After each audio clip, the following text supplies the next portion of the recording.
안녕하세요. 반갑습니다. 환영합니다. 꼼꼼히 성경 읽기에 오셔서 감사합니다. 하루 한 절 보화를 찾아서 하나님, 예수님, 성령님 보화를 찾아봅시다. 관찰, 고찰, 성찰, 통찰을 통해서 오늘 473강 히브리서 1장 4절에서 7절 같이 봅시다.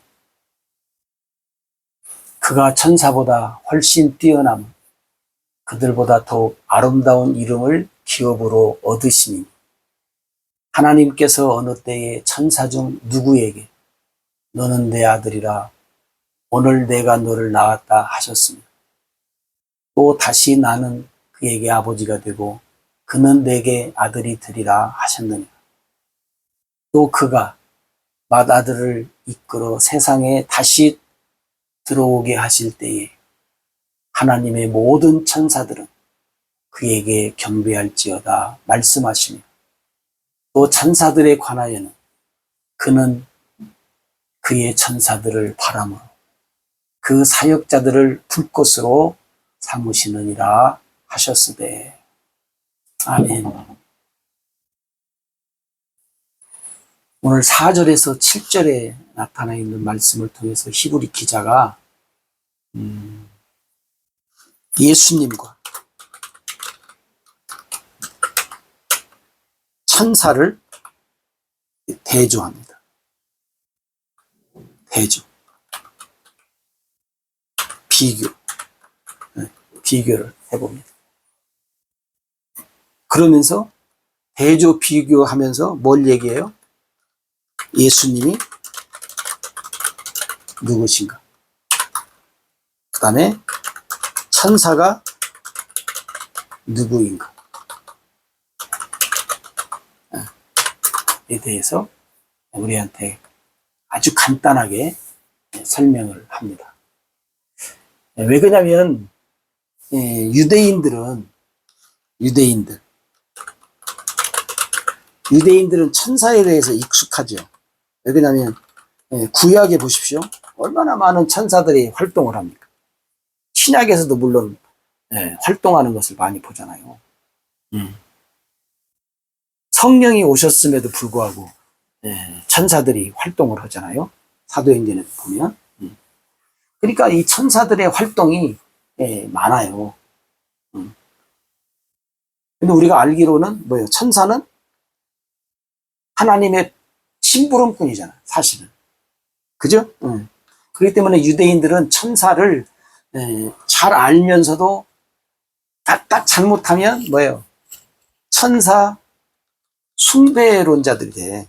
그렇기 때문에 이제 조심해야 돼요. 오늘날도 뭐 가끔 들으면 천사 숭배론자들이 있다라는 말을 듣는데 글쎄요, 어떻게 숭배하는지는 모르겠지만 천사를 하나의 신의 개념으로 이제 뭐 하겠죠.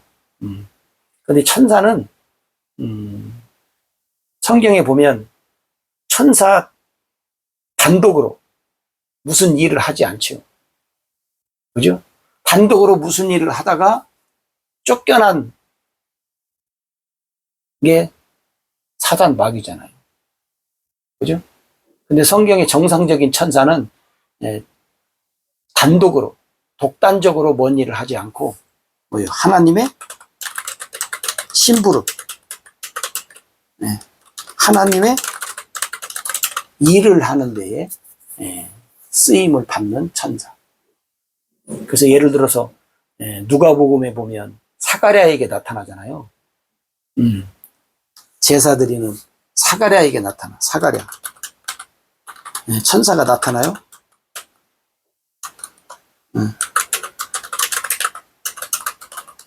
그래서 하나님의 일에 대해서요. 하나님의 일에 대해서 설명을 해줍니다. 그죠? 그 다음에 마리아에게도 나타나잖아요. 마리아에게도 천사 나타나. 그리고 하나님의 일에 대해서 설명해줘요.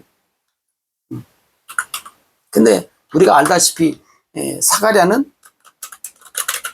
믿지 않고 마리아는 믿고, 예, 이제 그런 현상이 이제 있는데, 어찌됐든지 간에, 천사는 거기도 보면 뭐라고 나오냐면, 나는 기쁜 소식을 전하는, 하나님의 기쁜 소식을 전하기 위해서 온, 천사다. 그렇게 이제 얘기를 해요. 근데 오늘 여기서 히브리 기자가 천사를 얘기하는 것은 아마 많은 사람들이 천사와 예수님과 대조, 비교해서 누가 더 나은가?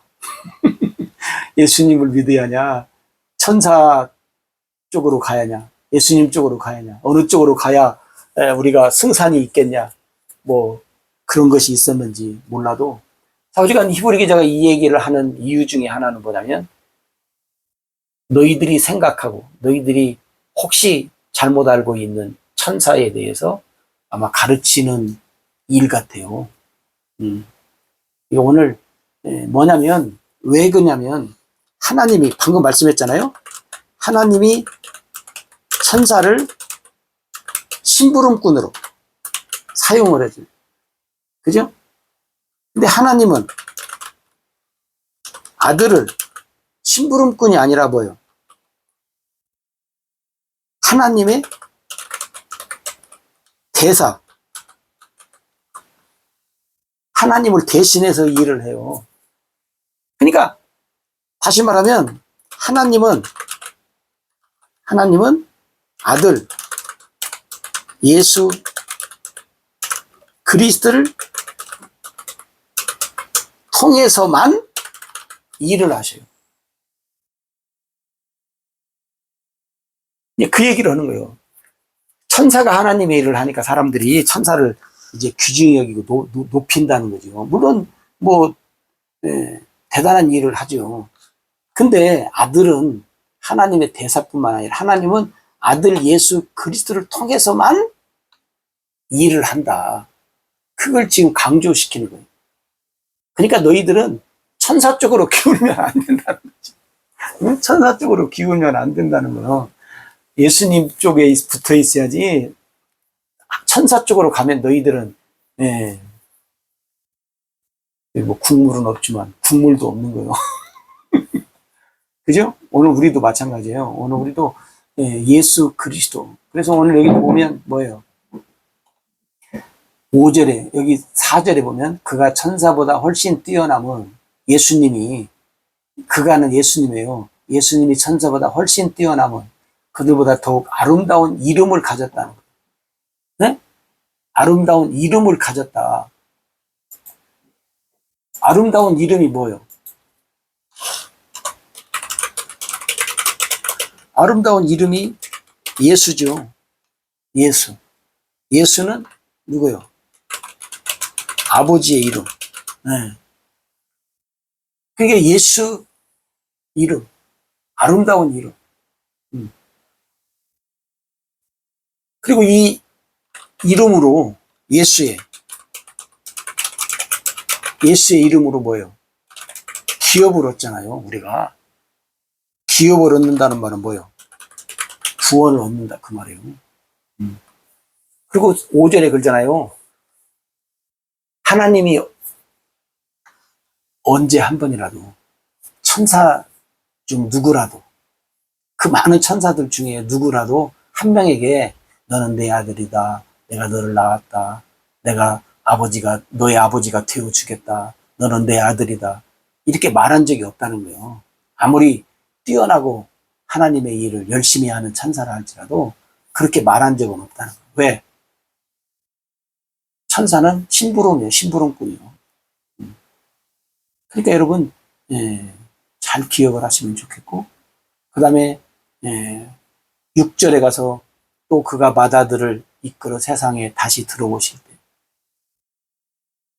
성경에 보세요. 예수님이 무슨 일 하실 때 반드시 천사들이 도왔다.